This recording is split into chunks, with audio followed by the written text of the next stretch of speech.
Resistive. अब combination देखते हैं ना, तो आप लिखो यहाँ पे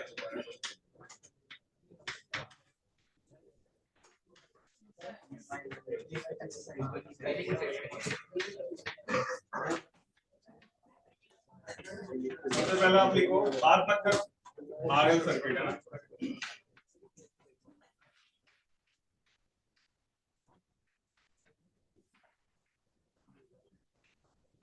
मान लो इसमें इंडक्टर है, साथ में रेजिस्टर है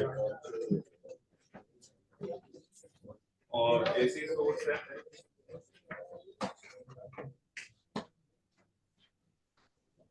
मान लो आपका एक्सेल गिवन है, आर गिवन है, करंट की वैल्यू नॉट साइन ओमेगा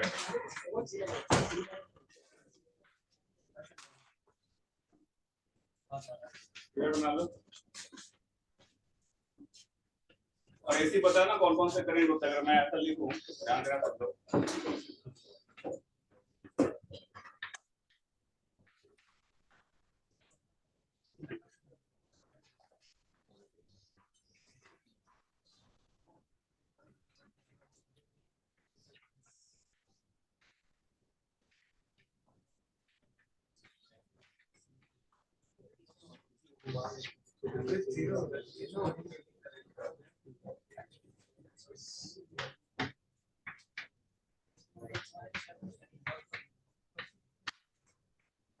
तो कौन कौन से एसी करंट है? पहले को छोड़ के सारे एसी, पहले को छोड़ के सारे, यानी एसी में का एक बार क्लॉक को एक बार एंटी क्लॉक। अच्छा किस केस में एवरेज जीरो होगा? आई एवरेज जीरो कौन कौन से केस में होगा? सेकंड थर्ड और फोर्थ में। फर्स्ट में एवरेज जीरो नहीं होगा, इसलिए अपन क्या निकालते थे, आई स्क्वायर एवरेज है ना। आई एवरेज का एसी में कोई सेंस नहीं बनता क्योंकि जीरो हो जाता है। किसकी बात करते हैं अपन? आई आरएमएस या आई स्क्वायर एवरेज। चलो आप यह निकलो, फिर आगे देखते हैं। तो आर और एक्सेल वाले सर्किट्स के बारे में देखते हैं। बहुत ही आसान चैप्टर है, इसको ढंग से कर लो तो 4 नंबर के तो आते हैं मेंस में भी, और एडवांस में कभी आ जाते कभी नहीं आते, लेकिन मेंस में आते हैं क्योंकि मेंस में 4-5 होता है ना, वो 4-5 सेट पे पेपर होता है ना, तो उसमें एक आधी क्वेश्चन तो मिलेंगे आपको। इसमें देखो, इसमें करना क्या है कि वही किरचॉफ लॉ लगाएंगे इसको सॉल्व करने के लिए। किरचॉफ लॉ लगाओ तो यहाँ से स्टार्ट हो जाओ। क्या लिखोगे? पोटेंशियल ऑफ सोर्स, और आगे जाएंगे तो क्या लिखेंगे? Minus of potential across inductor. Minus क्या होगा? पोटेंशियल अक्रॉस, इसका सबका सम क्या होने वाला है? जीरो। अगर मैं पोटेंशियल ऑफ सोर्स बराबर लिखूं तो क्या हो जाएगा? Potential of inductor plus potential of resistor. ये हो गया? यस और नो? अगर मैं पोटेंशियल अक्रॉस इंडक्टर देखूं तो आपने इंडिविजुअल सर्किट पढ़ा हुआ है, पढ़ा था? पोटेंशियल अक्रॉस इंडक्टर क्या होगा? I इंटू एक्सएल, यही होगा। तो I की वैल्यू कितनी है? I नॉट, यहाँ पे क्या लिखो? एक्सएल, साथ में क्या लिखोगे? Sign omega T. अब बताओ इसमें फेज किसका ज्यादा होगा? पोटेंशियल लिख रहे हैं और इंडक्टर की बात करते हैं, तो आपने ये फेजर डायग्राम पढ़ा होगा। ये आर है और ऊपर की तरफ क्या आता था? एक्सएल। तो प्योरली इंडक्टिव में कौन लीड कर रहा था, करंट या वोल्टेज? वोल्टेज। कितने से? 5/8। तो मैं यहाँ पे वोल्टेज लिख रहा हूँ, साइन ओमेगा टी प्लस के लिखना पड़ेगा 5/8। फिर आगे बढ़े तो यहाँ पे क्या लिख सकते हैं? आई नॉट, साथ में लिखेंगे आर, यहाँ पे क्या लिखोगे? साइन, और आर और इसका फेज सेम ही होता था, यहाँ पे क्या बन जाएगी? Sine omega. देख लो इसको, फिर इसको अपन सॉल्व करके देखते हैं क्या आता है।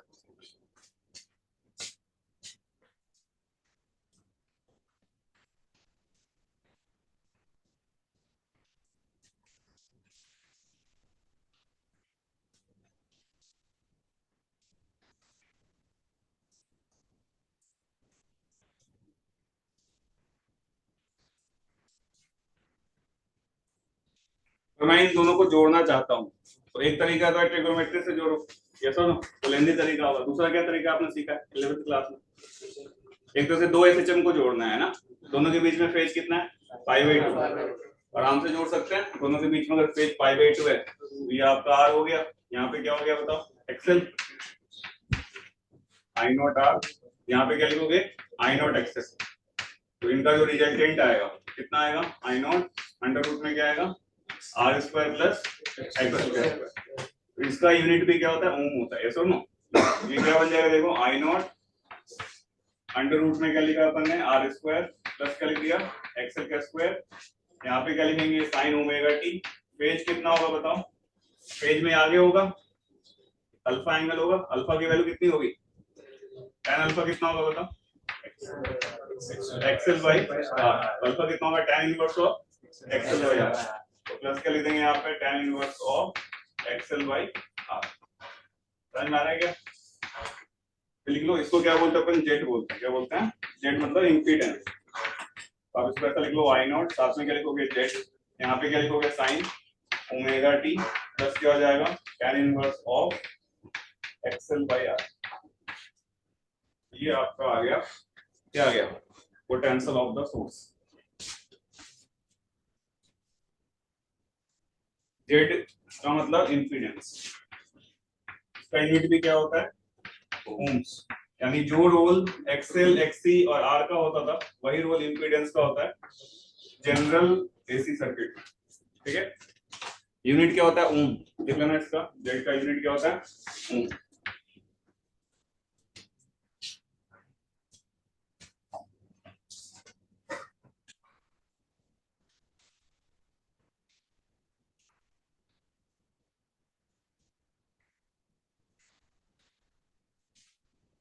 कीजिए, यस और नो।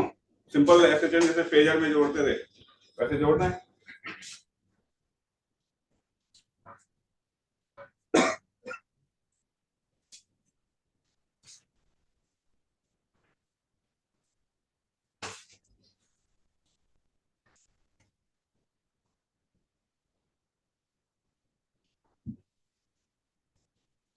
तो इसमें कौन लीड कर रहा है, वोल्टेज या करंट, देखो वोल्टेज कर रहा है, कितने एंगल से लीड कर रहा है, alpha angle, tan inverse of XL by R. Yes और नो। अच्छा, बाकी कुछ और फॉर्मूले देखें। अगर मैं बोलूं ई नॉट, ई नॉट बराबर क्या हो जाएगा बताओ, आई नॉट, आर की जगह पे क्या आएगा, Z. E not I not क्या होता है पता है ना, ई नॉट क्या था, maximum value of voltage, I not क्या था, पीक वैल्यू ऑफ करंट। ये रिलेशन वैल्यू होगा। साथ में अगर मैं लिखूं ई आर एम एस बराबर क्या हो जाएगा, आई आर एम एस, और आर की जगह पे क्या है बेटा, जेड। ये भी वैलिड होगा। E as a function of time is equal to I as a function of time into Z. ये वैलिड होगा क्या, इन तीनों में कौन कौन सा सही है रिलेशन, पहला दूसरा तीसरा देख के बताओ। ई नॉट बराबर आई नॉट जेड सही है, yes sir. E R M S बराबर I R M S into Z, ये भी सही है। लास्ट वाला सही क्यों सही नहीं है, किसी भी टाइम पे नहीं है, क्यों सही क्यों नहीं है लास्ट वाला relation, E as a function of time बराबर I as a function of time into Z. Phase difference, phase की वजह से, किसकी वजह से, फेज सेम नहीं है। तो लिख लेना यहाँ पे this relation is not correct due to different phase of current and voltage, due to different phase of current and voltage.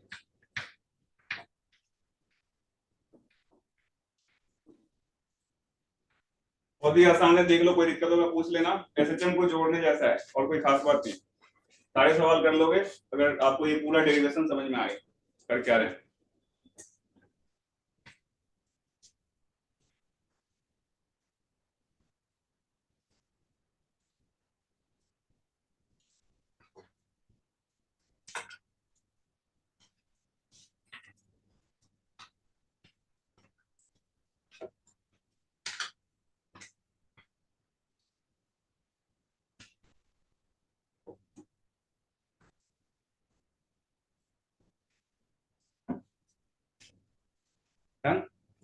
लिख लिया सबने, और यस और नो। तो कुछ क्वेश्चंस करते हैं इस पे। तो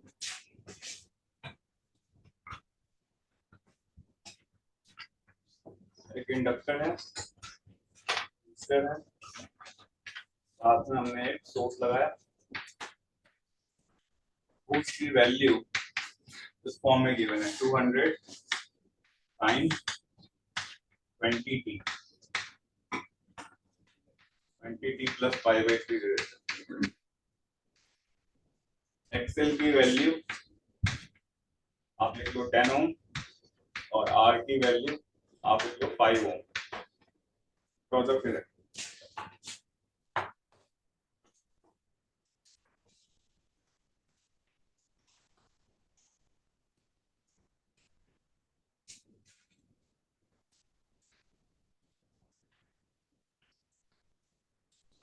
ठीक है, क्वेश्चंस लिखो आप। फर्स्ट क्वेश्चन लिखो कि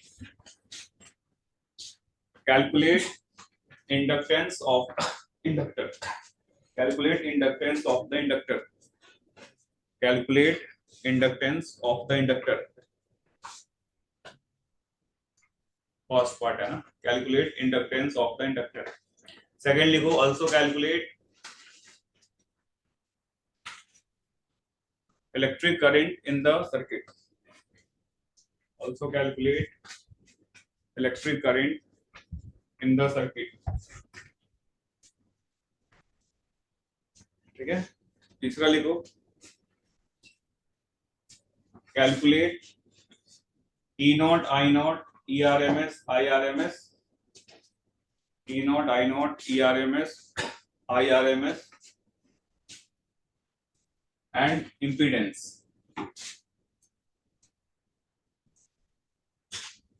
इम्पीडेंस है ना। कितने सवाल हो गए? 3 हो गए। चौथा लिखो calculate peak value of potential. Calculate peak value of potential across resistor and inductor. Calculate peak value of potential across inductor and किसके बीच में? resistor। कितने हो गए? 4 हो गए। एक और सवाल लिख लो। नेक्स्ट कैलकुलेट, ध्यान सुनना क्या कौन सा क्या क्वेश्चन बोल रहा हूँ। Maximum value of, calculate maximum value of rate of change of energy। Calculate maximum value of rate of change of energy across inductor। across inductor। ठीक है, कितने क्वेश्चन लिखवाए मैंने? 5। 5 अच्छे थे, 5। ये 5 क्वेश्चंस हर एक सर्किट में रिपीट होने वाले हैं। इसके बाद जो भी सर्किट कराऊंगा सब में यही क्वेश्चन रिपीट होते रहेंगे। यस और नो, इसी टाइप के क्वेश्चन आते हैं। लिख लो इसको सॉल्व कर लो। बाकी में बस यही चीज रिपीट होती रहेगी और इसी में कुछ खास बात नहीं। तो कैलकुलेट करें, बताएं क्या क्या आता है।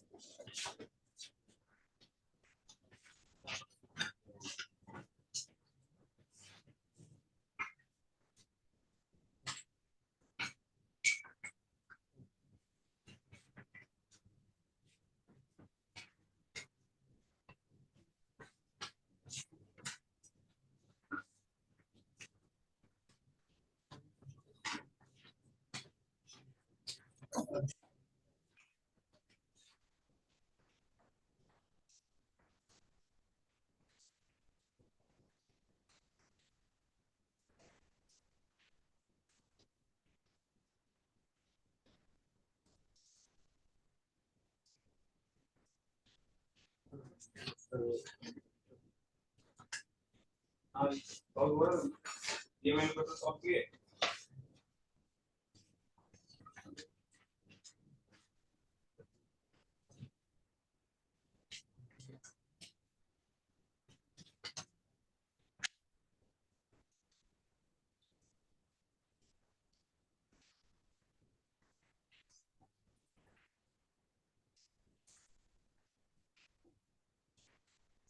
इसको सॉल्व कर लो ढंग से, तो बाकी जितने भी होंगे सब आपसे सॉल्व हो जाएंगे, जितने भी सर्किट्स आने वाले हैं।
तुम्हारा टेस्ट है ना अभी, मंडे को है टेस्ट। सर पोस्टपोन हो।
तो आए थे, वेट कर लीजिए, वेट कर लीजिए, आप सबको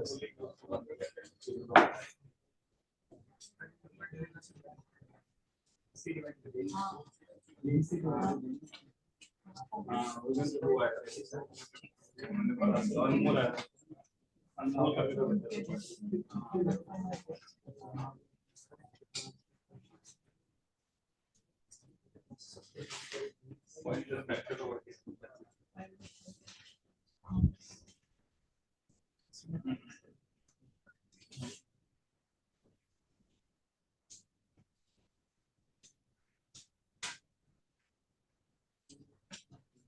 ठीक है अभी क्लास में।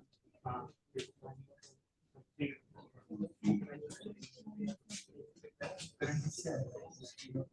आ गया, पूरा आ गया, सॉल्व हो गया। कितना कितना आया, पीक वैल्यू कितना आ रहा है, rate of change of energy का। अच्छा ये क्लास में कराया भी था पहले, rate of change of energy कराया था क्लास। कोई मॉडल सॉल्व कर रहे हैं तुम लोग, आपने किया सॉल्व, सॉल्व हुए हैं क्वेश्चन, डाउट है उसमें, ज्यादा डाउट है कम डाउट हो रहा है? अभी सर एक्सरसाइज वाले पार्ट जितने भी उसमें ढंगे क्वेश्चन है वो ये रोड वाले में मैंने करा दिए थे क्लास। तो आप एक बार अगर नहीं हो रहे हैं तो आप एक बार क्वेश्चंस नोट्स के देख लेना, उसके बाद वापस रीअटेम्प्ट करना, ठीक है।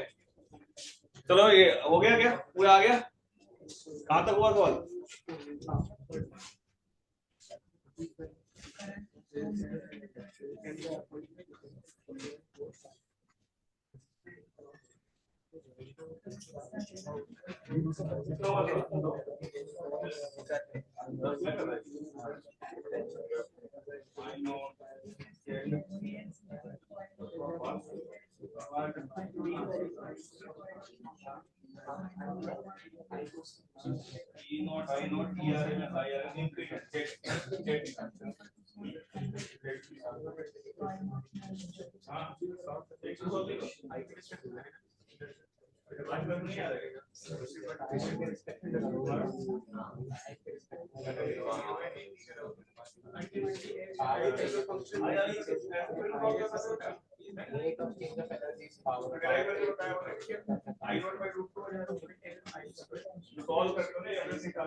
पूरा हर बार इंटीग्रेट मत करो जी, आरएमएस निकालने के लिए पूरा फॉर्मूला थोड़ी लगाना है। इधर देखो, आप मैं बताता हूं, सबसे पहले बोर्ड पे देखें, इधर देखो, जैसे ही आपको एग्जाम में एसी का सवाल दिखे तो सबसे पहले आपको जेड निकालना है। क्या निकालना है? जेड। जेड मतलब इंपीडेंस। उसके बाद सवाल आसान हो, और आप जेड निकालोगे तो आपकी कौन सा सर्किट है बताओ, एलआर आरएल जो भी, इसका जेड क्या होगा बताओ, एक्सएल का स्क्वायर प्लस आर का स्क्वायर। सबसे पहले आप इसको कैलकुलेट कर लो, तो एक्सएल का स्क्वायर कितना हो जाएगा 100, आर का स्क्वायर कितना हो गया 25, कितना हो गया ये 5, हाँ 125 यानी 5√5 ओम में आएगा। कोई दिक्कत? अरे हाँ ना तो बोलो। सबसे पहले क्या कैलकुलेट करना है, जेड आ गया, फिर बाकी आराम से सॉल्व हो जाएंगे। और आपको ई नॉट निकालना है, ई नॉट कितना दिया देखो 200, अरे हाँ है ना, आई नॉट चाहिए। अभी मैंने बताया ई नॉट बराबर क्या होता था आई नॉट जेड, तो आई नॉट क्या हो जाएगा ई नॉट बाई जेड। तो ई नॉट की वैल्यू 200 है, जेड आपने निकाले यहाँ पे 5√5, सॉल्व कर लो कितना आएगा 8√5 एम्पियर। और इसका अब देखो यहाँ पे बाकी लोग पूरा सॉल्व कर रहे हैं, ERMS कितना होगा, ई नॉट को √2 से डिवाइड कर दो, तो ये कितना हो जाएगा आपका 200 बाई √2। IRMS चाहिए तो आई नॉट को √2 से डिवाइड कर दो, तो IRMS कितना हो जाएगा 8√5 बाई √2। अरे यार समझ में पूरा इंटीग्रेशन करने की जरूरत, वो इंटीग्रेशन इसलिए करके बताया गया था ताकि आपको रिजल्ट याद है। ये सुनो आरएमएस में केवल √2 से डिवाइड करना है। अब ये सारी वैल्यू आ गई, अब क्या बताना था बताओ, करंट बताना। अब यहाँ बोर्ड पे देखो, यहाँ ध्यान देखो, करंट चाहिए तो करंट का इस फॉर्म में होगा I बराबर I naught sine omega T plus minus alpha, इसी फॉर्म में होगा क्या? अरे आया ना, तो अगर आप आई नॉट निकाल चुके हो क्या, कितना आया था आई नॉट बताओ 8.5। अब ध्यान देना कि जैसे मैं सॉल्व कर रहा हूँ साइन ओमेगा टी, ओमेगा कितना दिया हुआ है 20t। अब हमें अल्फा चेक करना है बेटा, ये सुनो, तुम्हें पता है कि जब हम यहाँ पे इसका फेजर बनाते हैं, यार हो गया ऊपर क्या था बताओ एक्सेल, तो इसका जो रिजल्टेंट इधर आता था अल्फा, तो इसमें वोल्टेज करंट से आगे होता था या पीछे होता था? ये V रिजल्टेंट है, तो ये I है, तो कौन आगे होता है फेज में? वोल्टेज आगे होता है किसके कंपेयर में? I से। तो आप यहाँ पे देखो, यहाँ पे EMF दिया हुआ, करंट पूछा है, तो करंट फेज में आगे होगा पीछे होगा? कितना पीछे होगा? अल्फा। तो आपको यहाँ पे वोल्टेज कितना दिया था 20t प्लस क्या दिया था बताओ 5/3, माइनस क्या करना पड़ेगा अल्फा, तो tan इनवर्स कितना हो जाएगा XL बाई R। अब यहाँ पे वैल्यू पुट करो, विल गेट द आंसर, तो 8√5, यहाँ पे क्या हो जाएगा साइन 20t प्लस क्या हो जाएगा 5/3 माइनस XL कितना था 10/2 हो गया, tan इनवर्स ऑफ 2। ये आपका होगा current as a function of time. लिखो इसको जल्दी से, बहुत ही आसान है, देख लो 1 बाय 1, कहीं कोई दिक्कत हो पूछना है। तो 20t plus 5/3 minus tan inverse 2 will be the current. कितनों का आ गया था current as a function of time? ठीक है, ये लिख लो, फिर मैं आगे और बताता हूँ जो नेक्स्ट पार्ट है, और यही चीज बार बार रिपीट होगी जितने भी सवाल अभी करने वाले हैं आगे।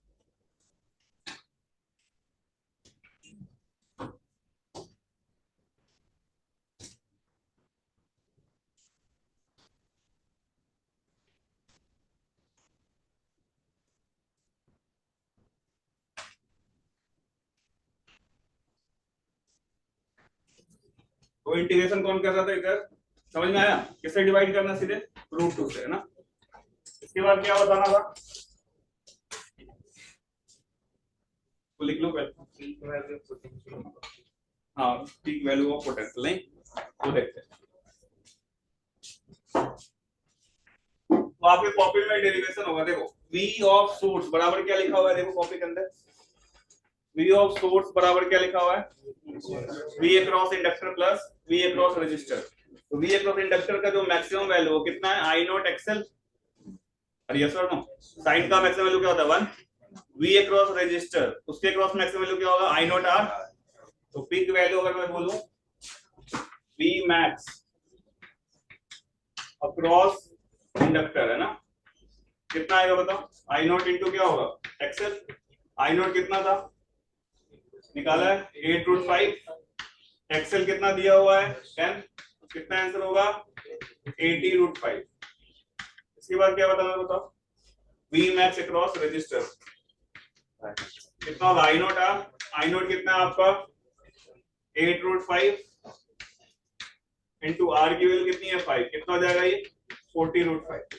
सही कर रहे हैं क्या, ये लिख लो। फिर इसके बाद और क्या बताना था,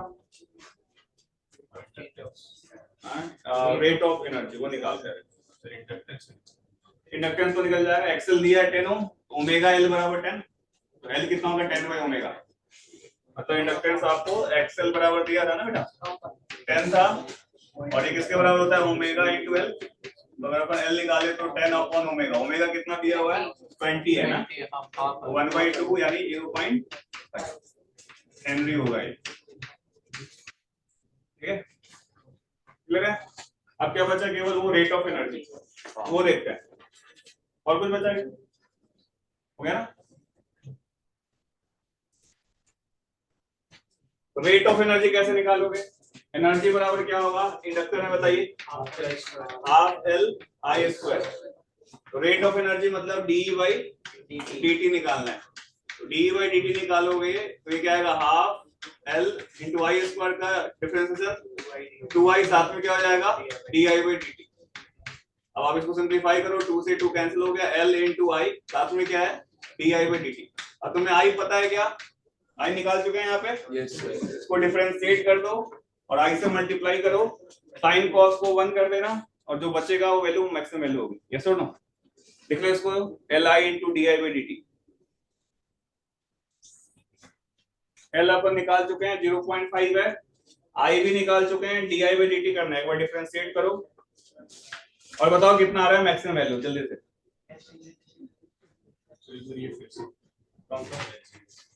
इंडक्टर में एनर्जी क्या होता है बेटा, हाफ एल आई स्क्वायर, पता है ये माइनस, और कैपेसिटर में कितनी होती है energy, half C V square या Q square by 2c। Energy तुम्हें पता है हाफ एल आई स्क्वायर, को डिफरेंशिएट करो क्या आएगा, चेन रूल लगा दिया ना, तो 2i into D I by dt और i निकाल चुके, इसको डिफरेंशिएट करके वैल्यू रखनी है, साइन कॉस को 1 कर दो, उसको सिंप्लीफाई करके जो वैल्यू बचेगा that will be the maximum value. So the maximum value of rate of change of the rate energy. Energy ये है, रेट ऑफ एनर्जी मतलब इसका डिफरेंशिएट कर दिया, वो पता है डिफरेंशिएट किया तो कुछ ऐसा आएगा, some constant into sin theta cos theta, तो कुछ आएगा, उसकी मैक्सिमम वैल्यू क्या होगी, sin थीटा cos थीटा की मैक्सिमम वैल्यू 1 होती है। अगर मैं बोलूं यहाँ देखो, यहाँ पे जैसे i बराबर क्या है 8√5 समथिंग, मैं बोलूं i का मैक्सिमम वैल्यू कितना है 8/5, क्योंकि sin थीटा जो बन रहा है वो तो 1 ही होता है, तो सेम जो सॉल्व करोगे ये भी sin cos में आएगा, तो sin cos का वैल्यू क्या हो जाएगा 1 मैक्सिमम वैल्यू, जो बचा वही क्या है मैक्सिमम वैल्यू। तो डिफरेंशिएट करो तो भी सेम ही चीज है, क्यों लंबा करना है जब सीधे सीधे पता चलता है। कितना आता है मैक्सिमम वैल्यू बताइए, चलो मैं यहाँ पे सॉल्व करके देखते हैं। तो यहाँ देखिए आप, अगर L की वैल्यू कितनी थी बताओ 0.5, I निकाल चुके थे, I कितना था 8√5 इंटू साइन और साथ में पूरा डब्बा है ना, और इसको एक बार और डिफरेंशिएट करोगे तो क्या आ जाएगा आपका 8√5 फिर से आ जाएगा ना, और ओमेगा बाहर आ जाएगा, और फिर ये साइन का क्या बचेगा, कॉस में पूरा डब्बा, यस और नो है ना, तो आप इसको 2 से मल्टीप्लाई डिवाइड कर दो है ना, ये बनेगा क्या देखो, साइन के अंदर पूरा ये रख के डब्बा रहेगा जैसा, कॉस के अंदर भी रहेगा। अब आप क्या करो, इसको ऐसा करो 0.5 इंटू 8√5 कितना हो गया ये 64 इंटू 5 इंटू 20। अब आप 2 से मल्टीप्लाई और 2 से डिवाइड कर दो, तो 2 से मल्टीप्लाई करोगे वो साइन में कन्वर्ट हो जाएगा, यस और नो, ये आपको हो जाएगा maximum value, that is the answer. 2 से मल्टीप्लाई डिवाइड करके साइन थीटा कॉस थीटा है, तो 2 से मल्टीप्लाई करके क्या बनेगा sin 2 थीटा, और नीचे 2 आ गया, sin 2 थीटा की मैक्सिमम वैल्यू 1 हो गई, तो ये जो बचा ये आपकी मैक्सिमम वैल्यू होगी। इसको सॉल्व कर लो, कितना आता है 2 से ये कैंसिल कर लो, 0.5 इंटू 64 इंटू 5 इंटू 10, ये होगा मैक्सिमम वैल्यू।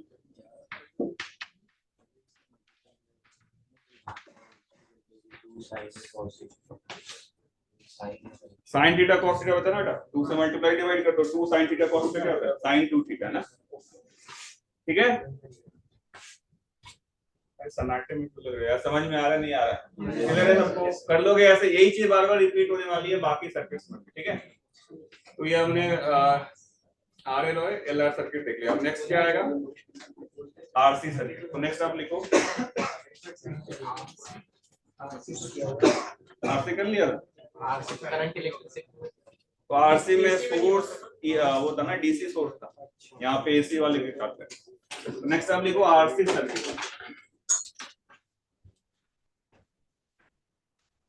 इसको ध्यान से देख लेना, यही चीज बार बार रिपीट होगी, मैं बार बार बोल रहा हूँ, अगले मैं कुछ नहीं बताऊंगा आपको सॉल्व करके बताना। तो नेक्स्ट आप लिखो आरसी सर्किट। आरसी सर्किट पहले भी पढ़ा हुआ है, लेकिन वहां पे जो बैटरी था वो कौन सा था, डीसी था, यहाँ पे एसी के साथ पढ़ता है। तो आप यहाँ पे एक रेजिस्टर लगाओ और कैपेसिटर लगाओ और साथ में एक एसी सोर्स लगाओ, और यहाँ पे मान लेते हैं, एज्यूम करते हैं करंट जो फ्लो कर रहा है वो आई नॉट साइन ओमेगा टी।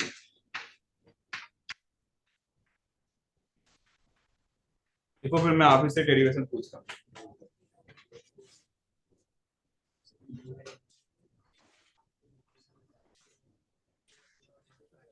ठीक है, चलो तो कौन बताएगा, तुम बताओ। ठीक है, अगर मैं यहाँ पे लिखूं पोटेंशियल ऑफ द सोर्स, देखेंगे बोर्ड पे डेरिवेशन कर रहे हैं, किसके बराबर होना चाहिए बताइए। Minus V R. हाँ वही जो सॉल्व करेंगे क्या आएगा, potential across capacitor plus potential across resistor, ये आया क्या। पोटेंशियल अक्रॉस कैपेसिटर क्या होगा आई नॉट, फिर क्या होगा एक्सी, फिर क्या होगा साइन ओमेगा टी। फेज में कौन आगे होता था, करंट। तो यहाँ पे क्या माइनस करना पड़ेगा, माइनस कितना करना पड़ेगा, पाई बाई 2, सही है क्या। और प्लस रजिस्टर के पास तो सेम ही फेज होता है, तो क्या हो जाएगा आई नॉट आर, फिर क्या बन जाएगा ये साइन ओमेगा टी।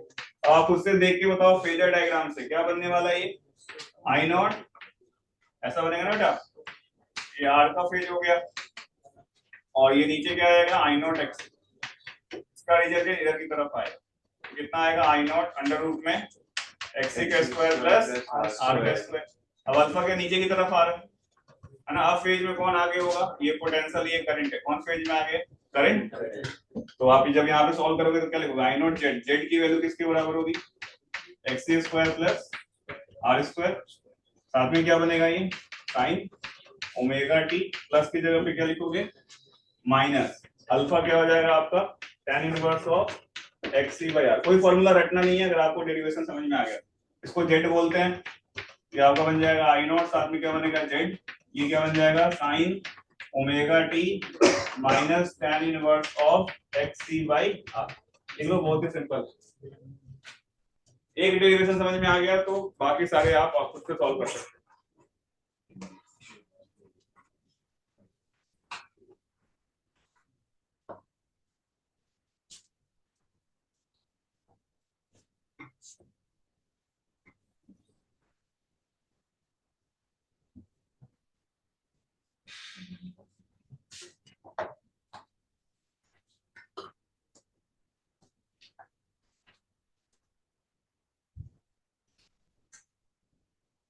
डेरिवेशन के स्टेप्स याद रखो, तो आपको कोई फॉर्मूला याद करने की जरूरत नहीं पड़ेगी, प्लस माइनस खुद आपको दिख जाएगा, प्लस अल्फा होगा माइनस अल्फा होगा तो।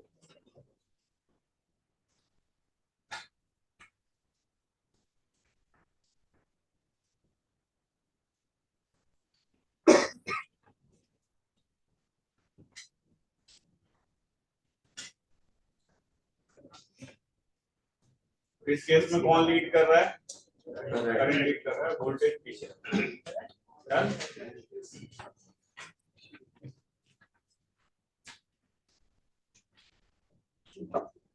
लिख लिया यहाँ पे, नेगेटिव बना बेटा, एक्स से नीचे की तरफ आ गया और ये रेजिस्टेंस है तो रिजल्टेंट इधर आ गया, तो करंट का फेज ये है, वोल्टेज का फेज नीचे की तरफ है, तो ये लैग कर रहा है ना, अल्फा ये जो एंगल बना रिजल्टेंट, तो tan अल्फा क्या होगा परपेंडिकुलर अपॉन फेज, तो क्या हो गया एक्स जो होना, ऐसे जब आता है तो जल्दी से समझ सकते हैं ना। अच्छा बाकी के फॉर्मूले अगर देखें तो ई नॉट बराबर क्या होगा बताओ, आई नॉट इंटू क्या हो जाएगा Z, E R M S बराबर वही I R M S into क्या हो जाएगा जेड, और E as a function of time is not equal to I as a function of time into Z. लिख लो,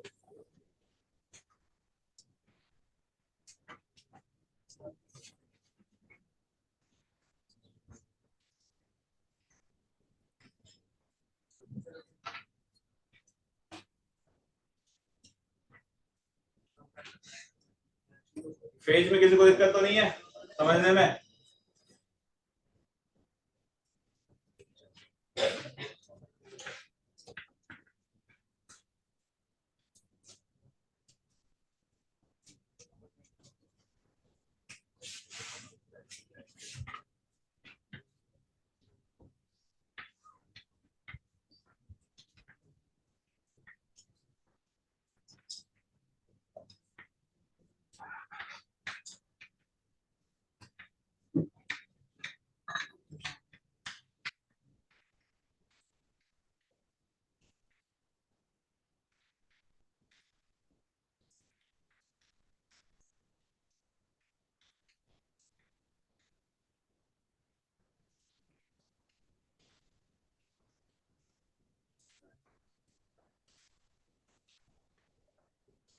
क्वेश्चंस वही सारे रिपीट करना है, लिख लो और मैं बोलता हूँ क्या क्या निकालना।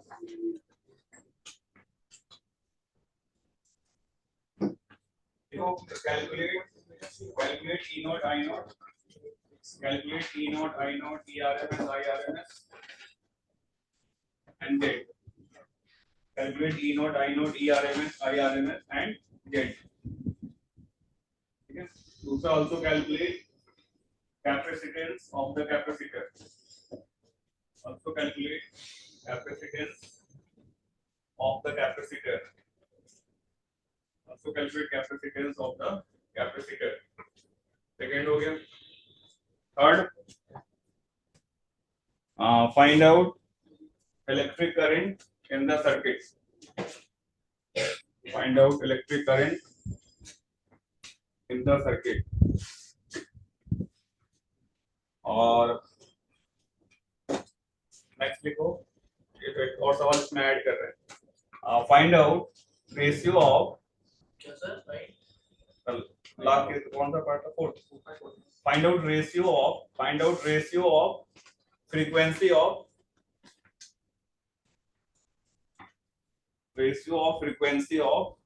Electric current to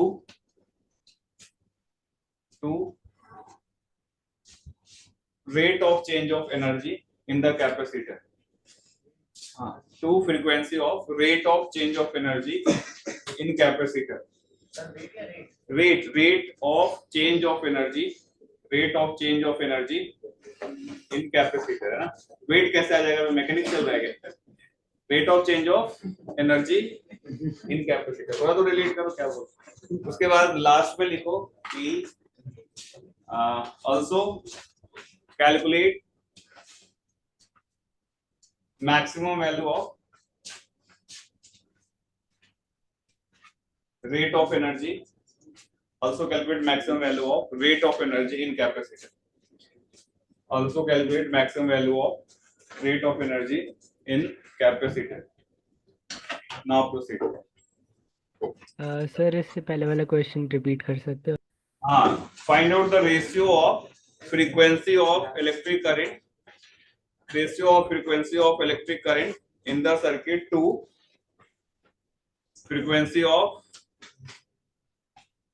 rate of energy in the capacitor.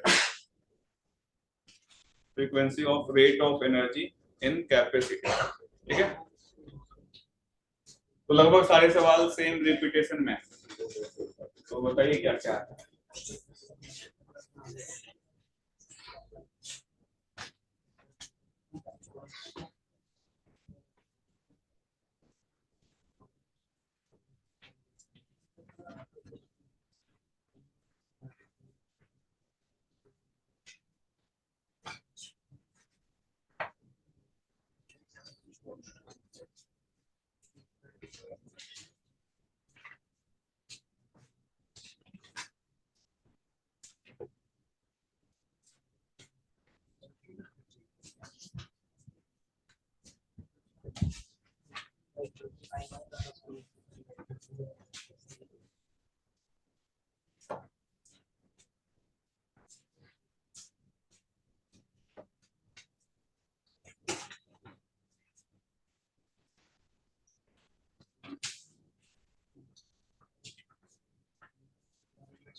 क्या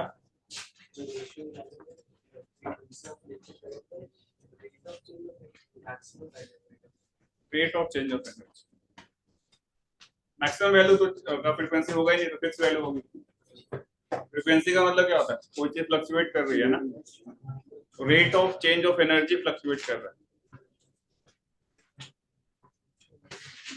मैक्सिमम वैल्यू तो फिक्स होगी ना बेटा, वो क्यों फ्लक्चुएट करेगी, वो तो फिक्स वैल्यू होगी।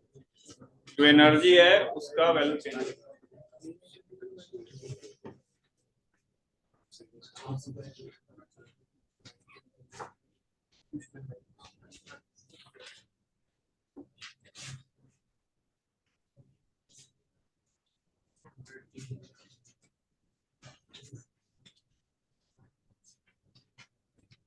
लास्ट के 2-3 सवाल अच्छे हैं, बाकी आप आराम से कैलकुलेट कर सकते हो, इजी।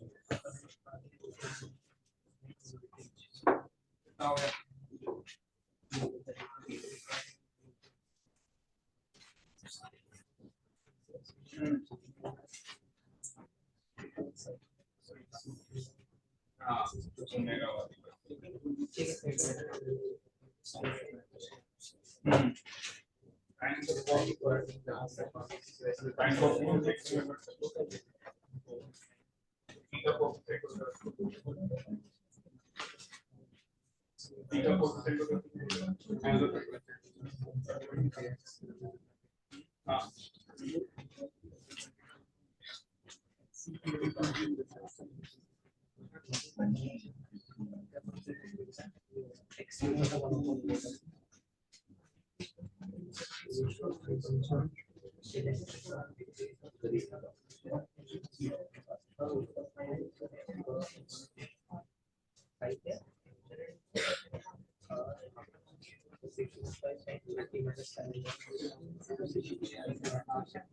सबसे पहले क्या निकालना है, जेट। जेट निकाल लो, क्वेश्चन का फ्लो बन जाएगा।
फ्रीक्वेंसी का रेशियो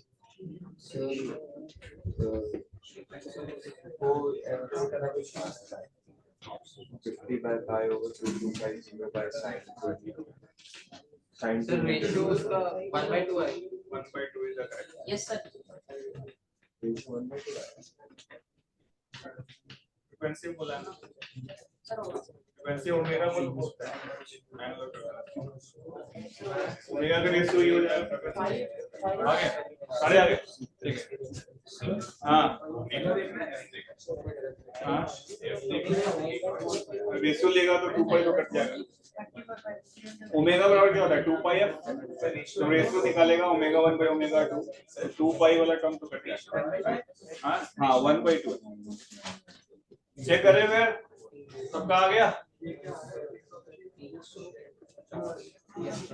चलो यार देखते हैं। सबसे पहले क्या बताना है आपने को, जेड नहीं, तो जेड की वैल्यू कितनी होगी बताइए। एक्स का स्क्वायर 400 और प्लस 100, 500 हो गया। 10√5 होगा नहीं, 10√5 ओम है ना। ध्यान देखो इजी चैप्टर है और 4 नंबर आपको आसानी से देके जाए। 10√5 ओम हो गया। अब आपको ई नॉट आई नॉट तो बता देंगे। ई नॉट की वैल्यू कितनी है 300, आई नॉट चाहिए तो ई नॉट बाई जेड होगा 300/10√5, क्या मिल जाएगा ये 30/√5, यानी क्या कितना आएगा 6√5। और क्या चाहिए था, ये हो गया आरएमएस चाहिए। क्या हो जाएगा 300/√2 IRMS चाहिए तो कितना होगा 6√5/2 सही है वही चीज। अब क्या बताना था आपने को करंट। चलो मैं पूछता हूँ करंट कौन बताएगा आप बताओ। चलो करंट की वैल्यू कितनी आएगी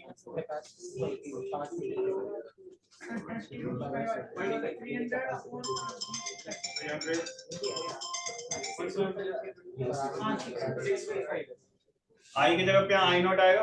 आई नोट निकाल चुके हैं कितना आ रहा है आई नोट 6√5 साथ में क्या लिखोगे साइन 100t और माइनस लिखना पड़ेगा tan इनवर्स ऑफ सही है यही आएगा। और क्या बताना था frequency of rate of change of energy यही ना। तो देखो इसका फ्रीक्वेंसी तो 100 ही है ओमेगा 1 जो है आपका 100 है। अब एनर्जी का रेशियो चाहिए। एनर्जी का रेशियो एनर्जी क्या होगा बताओ आप CV²। सी निकाल चुके हो पहले सी यहाँ से आएगा एक्स से दिया हुआ था ना कि 20 ओम एक्स अगर 20 है तो ये क्या होगा 1/ωc बराबर क्या हो गया 20। तो अगर आपको सी चाहिए तो 1/20 ओमेगा ओमेगा की वैल्यू कितनी थी 100 तो ये कितना हो गया 1/2 कितना आता है डेसिमल का 0.5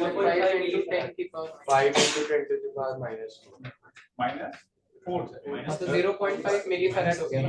मिलीफैरेड बोलो यही आ रहा क्या यस सर। ठीक है। तो अगर आपको हाफ CV² है तो इसका एनर्जी का चेंज चाहिए तो dE/dt करोगे क्या मिलेगा हाफ C into 2V साथ में क्या मिलेगा dV/dt। तो 2 से 2 कैंसिल हो गया ये क्या बचेगा dV dV/dt और V निकाल सकते हैं उसको डिफरेंशिएट करते हुए मिल जाएगा। तो आप देखोगे जो sin cos वाला टर्म आएगा उसको एक कर देंगे उसको एक करोगे तो sin 2θ हो जाएगा। तो रेशियो क्या आ जाएगा ट्वाइस है ना 1/2 आएगा ना। तो ω1/ω2 कितना हो जाएगा ये 1/2। फिर तो ये समझ में आया 1/2 होगा पक्का। कोई है जिसको नहीं आया पूरा सॉल्व करो या आगे समझ में हो गया ठीक है। इसके बाद क्या बताना था next max value of rate of energy. हाँ ये मैक्स वैल्यू इसको सॉल्व कर लो। चलो यहाँ पे निकाल के बातचीत मत करो सर ये 1/2 इसे किसको 1/2 समझ नहीं आया आपको नहीं आया। इससे पहले वाला सवाल देखो जो जस्ट पहले सवाल कराया था उसमें rate of change of energy दिखा था उसमें sin θ cos θ था उसको सिंपलीफाई करके sin 2θ होता था। तो जो t का कोएफिशिएंट होगा 2 ओमेगा हो जाएगा sin 2θ लगेगा तो 2 ओमेगा हो गया और ओमेगा अपना करंट का ही उसको रेशियो लेंगे तो क्या बनेगा 1/2। अब आप यहाँ बोर्ड पे देखो ध्यान से v dV/dt। अब यहाँ पे v निकालना है। अगर मैं पूछूं किससे पूछूं तुम बताओ v कितना होगा अक्रॉस कैपेसिटर। ये जो एनर्जी है किसके क्रॉस लिख रहे हैं कैपेसिटर का है ना। तो v क्या होगा अक्रॉस कैपेसिटर जल्दी बताइए। अरे क्या नाम है इसका बात मत करो आगे आ जाओ तुम इधर आ जाओ जल्दी से। क्या होता है आ जाओ जब एक बार बोल दिया इधर आके बैठो जल्दी आ खत्म। हाँ किससे पूछा था आप बताओ इधर v कितना आएगा क्रॉस कैपेसिटर बताओ। आसान है इसके द्वारा डेरिवेशन किया था अभी देखो डेरिवेशन में लिखा है v अक्रॉस कैपेसिटर क्या लिखा था I0 into xc into sin something है ना। तो अगर आप v लिखोगे तो क्या लिखोगे I0 फिर क्या लिखोगे xc साथ में क्या था साइन से मैं बोला पूरा डेरिवेशन आना चाहिए आपको sin ωt था और साथ में क्या -π/2 था यही था ना बेटा यस और नो। अब आपको क्या चाहिए था इसको यहाँ लिखना है। तो I0 कितना निकाला था अपन ने I0 कितना था 6√5 xc कितना था आपका 20 साथ में क्या लिख लिया sin 100t माइनस क्या हो जाएगा π/2 क्लियर है चीज। अब ये वैल्यू यहाँ रख सकते हो और इसको एक बार और डिफरेंशिएट करोगे वो भी यहाँ रखना है। मल्टीप्लाई करेंगे तो क्या मिलेगा rate of change of energy as a function of time और साइन कॉस को आप एक बना दो तो जो कोएफिशिएंट मिलेगा वो मैक्सिमम वैल्यू होगा। ये लिख लो इसको पोटेंशियल ड्रॉप ये वाला कौन सा है? उससे बताओ हाफ CV² में v क्या होता है V capacitor across the capacitor. तो v अक्रॉस कैपेसिटर कितना होगा इस वाले से करेंगे हाँ डेरिवेशन लिखा है ना इसलिए डेरिवेशन इंपॉर्टेंट है। तो v अक्रॉस करेंगे हाँ वी अक्रॉस कैपेसिटर क्या था, सीधे निकाला है ना आपने, I naught into X C into sine omega T minus 5/2 लिखा था ना, तो वही चीज हो जाएगी। हेलो हाँ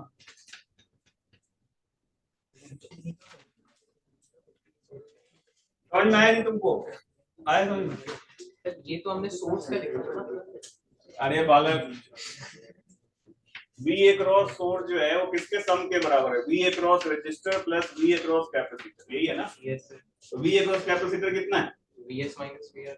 वीएस माइनस वी क्यों निकाल रहे थे, सॉल्व ही किया ना, आई नॉट इंटू साथ में क्या लिखा है एक्स सी, साथ में क्या लिखा है साइन ओमेगा टी, हमें पता था पेज में कौन आगे होता था करंट, तो यहाँ पे क्या लिख देते हैं माइनस 5/2। डेरिवेशन में हमने माना था ना आई नॉट साइन ओमेगा टी, तो ये लिखना डायरेक्ट, इन दोनों को जोड़ने के बाद ये निकाल रहे हैं ना, ये तो तुम्हें पता ही नहीं है ना जब डेरिवेशन कर रहे हो। V R plus V C, V R क्या होगा I not R into something, हाँ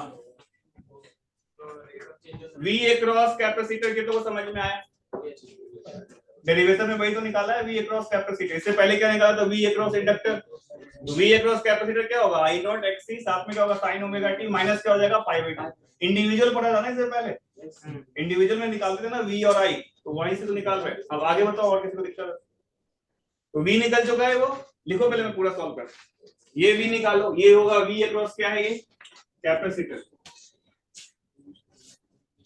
ऐसे ही वेरिएशन वाले क्वेश्चन आएंगे। अब आप इसको यहाँ रख दो, cv dv/dt में c की वैल्यू क्या निकाला था अभी अपन ने 0.5 मिली फैरेड था, और v की वैल्यू कितनी आएगी 120√5, और ये क्या हो जाएगा साइन 100t माइनस 5/2, इसको एक बार और डिफरेंशिएट कर दो, कितना मिलेगा 120√5 इंटू ओमेगा बाहर आएगा आपका 100, और साइन का क्या मिल जाएगा cos ओमेगा की थोड़ा सा लेंदी है माइनस 5/2, ये लिख लो पूरा, ये पूरा टर्म है, देखने में पता लग रहा है कि और सिंपलीफाई हो जाएगा ना, और 2 से मल्टीप्लाई डिवाइड करोगे तो साइन cos 1 में कन्वर्ट हो जाएगा। एक एक सवाल वापस से देख लीजिए, अगला सवाल में भी सेम ही चीज रिपीट होने वाला है, कोई कंफ्यूजन है पूछो, कोई कंफ्यूजन है देख लो आराम से, देख लो कोई कंफ्यूजन है पूछ सकते, किसी भी पार्ट में कंफ्यूजन है पूछे, यही सब क्वेश्चंस आते हैं इसी में, और कोई वैरायटी का नहीं है, यूरोटो में भी देखोगे तो इसी टाइप के क्वेश्चंस, तो आप एक बार देख लो, कोई दिक्कत है बताओ, चलो वो आ गया था पूरा कंप्लीट सॉल्व हो गया था, अभी समझ में आया नहीं आया, और कराऊं या आगे बढ़ूं,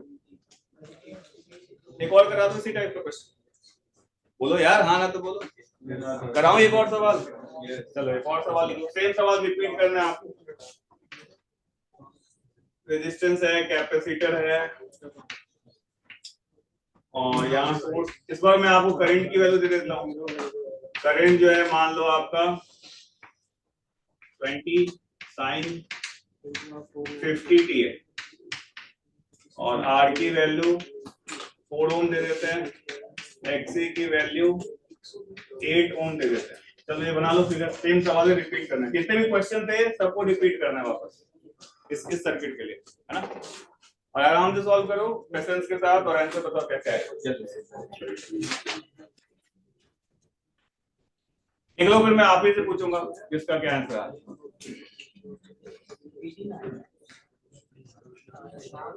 रेजिस्टेंस की वैल्यू 4 ओम है, एक्सी की वैल्यू 8 ओम है, आई हमने मान लिया इस बार 20 sin 50t, तो बाकी सारी वैल्यू बतानी है, जहां पे करंट निकालना है वहां पे वोल्टेज लिख लेना, बस एक चेंज होगा, जहां पे करंट निकालना है तो वहां पे क्या निकालना है वोल्टेज, बाकी सब कुछ है।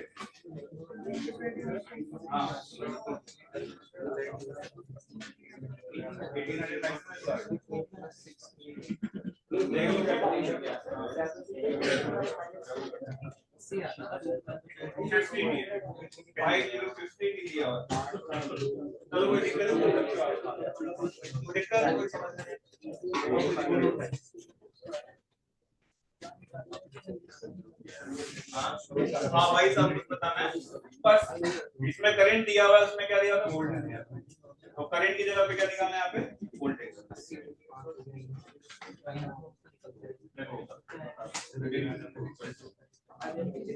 इन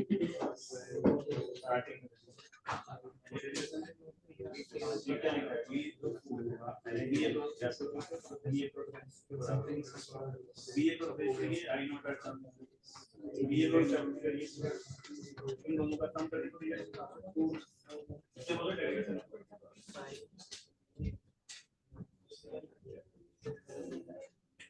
पूरा सॉल्व कर लो, गलत मत करना।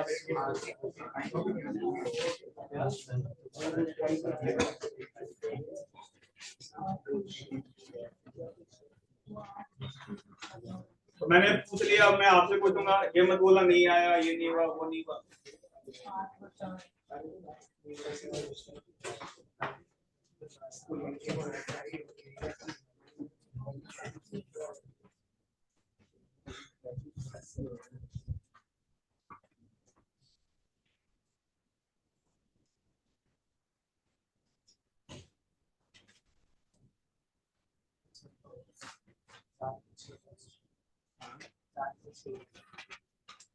चार को 6 कर दूं क्या, उससे आसान हो रहा है कैलकुलेशन?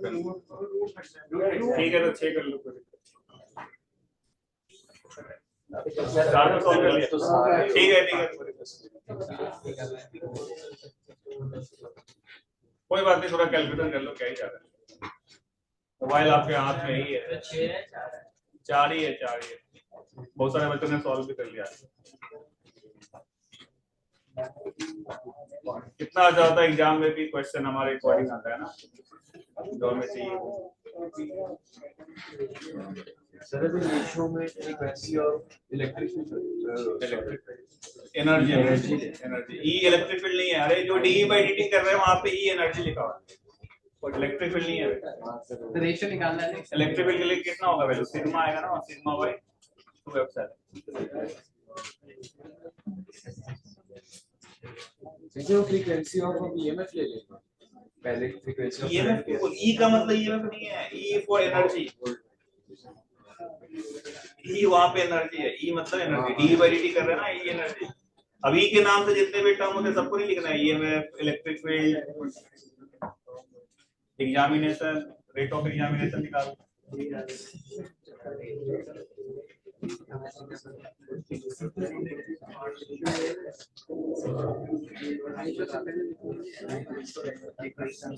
पूरा ऑनेस्टली सॉल्व कर लोगे, इसका मतलब तुम्हें एसी लगभग आ गया 80%, 20% बचा है, वो अभी आगे बताऊं। हाँ देखो फेजर बना के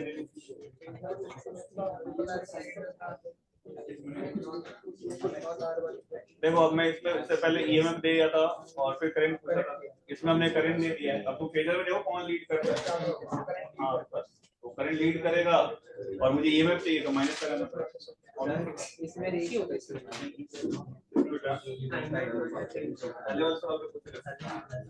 तो हमने यहाँ पे ये निकाला पूरा टर्म, तो ये तुमने जो लिखा साइन लिखा यहाँ कॉस लिखा, ये पूरा प्रोडक्टिव कांस्टेंट मिलेगा, साइन और कॉस से मल्टीप्लाई डिवाइड करेंगे, sine 2 theta cos theta sine 2 theta हो जाएगा। इसको सिंपलीफाई करोगे तो ये 100 की जगह 200 हो जाएगा। इसका फ्रीक्वेंसी कितने चेंज हो रहा है? 200। इसका था 100, रेशो क्या है? ठीक है, इसको और थोड़ा सा एक स्टेप और लिखना पड़ेगा तब आएगा।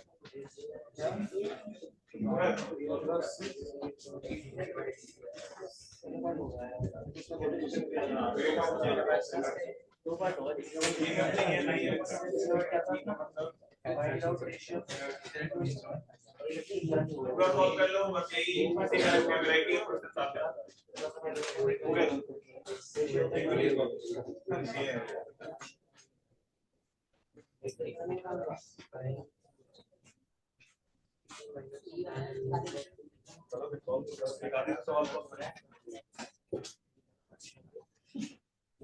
पहले निकाला पूरा सॉल्व कर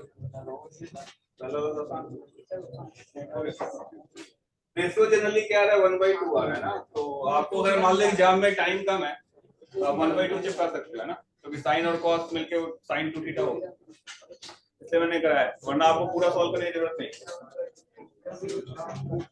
हाँ मैक्सिमम वैल्यू बोलेगा तो फिर लिखना पड़ेगा।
जो BC लिख रहे हैं ये हम वो वाला केस ले वो वाला मान के कर रहे हैं जब प्योर कैपेसिटिव है सब। हाँ प्योर कैपेसिटी में जब करंट फ्लो करता था वो वाला केस मान रहे हम क्या वही तो होगा ना, उसके क्रॉस दोनों को सम कर वो उसका मैक्सवेल है ओमेगा कितना सकती है ना।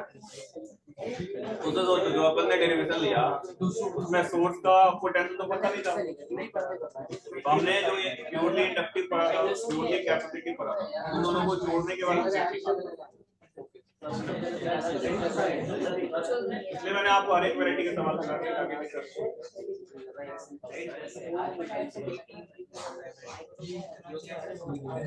अच्छा एक और बात, अगर आपको किसी भी क्वेश्चन में जब आप मॉडल सॉल्व करोगे या एग्जाम में पोटेंशियल का भी इस फॉर्म में नहीं गिवन होता, सीधे दिया होगा 200 वोल्ट 50 हर्ट्ज ऐसे दिया रहेगा, कभी-कभी क्वेश्चन में दिया रहता है 200 वोल्ट क्या गिवन रहेगा आरएमएस या मैक्सिमम वैल्यू आरएमएस वैल्यू क्या गिवन होती है आरएमएस, ये जरूर लिख लेना। अगर मान लो इसी में मैंने ऐसा दे दिया होता कि बैटरी का 300 वोल्ट और फ्रीक्वेंसी 100 है, इसका मतलब ये मतलब 300/√2 को दिया रहेगा वो एग्जाम, याद रखिए ये चीज लिख लो कॉपी में साइड में कि जो भी वैल्यू गिवन होती है वोल्टेज की क्वेश्चंस में वो आरएमएस वैल्यू गिवन होती है, पीक वैल्यू गिवन नहीं होती। क्वेश्चन में जो भी वैल्यू गिवन होगी वो कौन सी वैल्यू गिवन होगी आरएमएस वैल्यू। जब आप मॉडल सॉल्व करोगे तो ऐसे बहुत सारे सवाल होंगे जिसमें ऐसे होते ही हैं एग्जाम में भी। मैक्सिमम वैल्यू रहेगी, मैक्सिमम वैल्यू क्या है किसकी एनर्जी के सॉल्व करेंगे, याद हो ना सॉल्व कर हाफ से भी स्क्वायर को डिफरेंशिएट जो कैलकुलेट करके आ रहा है कितने आ रहा है 16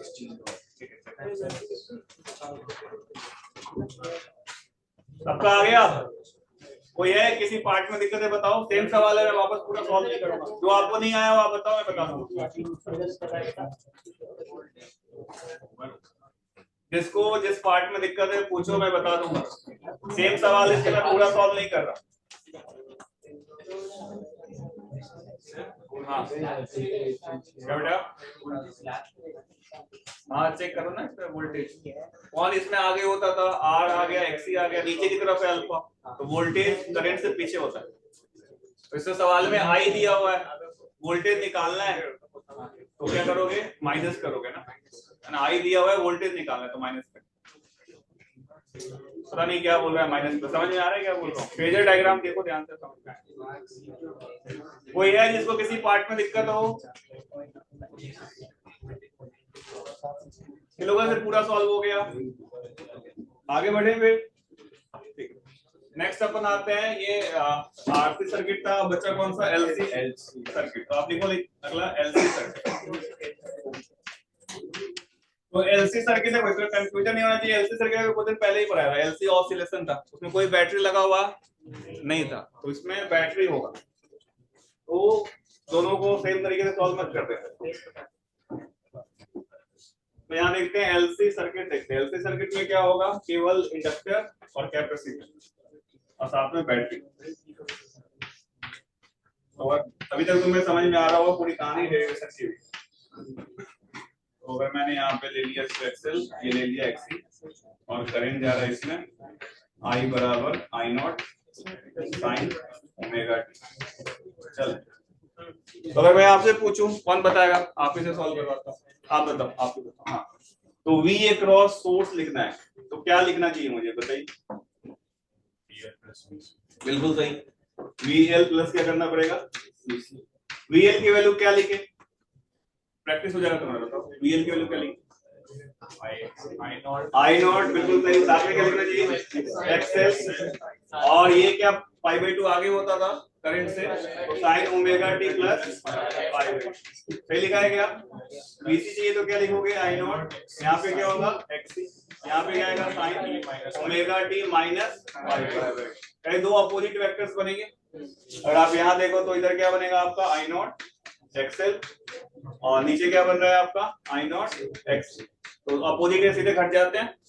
तो आप इसको जब लिखोगे तो क्या होगा? आई नॉट मॉड लगा दो XL माइनस XC। मॉड क्यों लगा रहे? कोई भी ज्यादा कम हो सकता है ना। XL ग्रेटर हुआ तो ऊपर की तरफ आएगा फेज, XC ग्रेटर हुआ तो नीचे की तरफ। यहाँ पे क्या आएगा फिर आपका? Sign omega T plus minus क्या हो जाएगा? बताओ? π/2। ठीक है, लिख लो। प्लस माइनस क्यों लगाया? अगर मान लो XL की वैल्यू ग्रेटर है तो रिजल्टेंट ऊपर की तरफ होगा, XC ग्रेटर है तो नीचे की तरफ। ऊपर की तरफ होगा तो प्लस आएगा, और नीचे की तरफ रिजल्टेंट आएगा तो माइनस आएगा। बाकी सब कुछ वही है, सब सेम ही चीज है। E नॉट इसको Z बोल रहे हैं, तो E नॉट बराबर क्या हो जाएगा आपका? आई नॉट Z।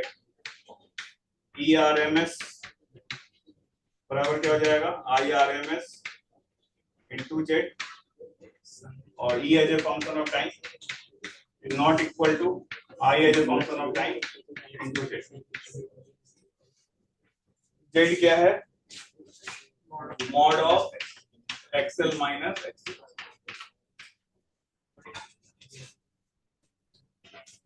ठीक है,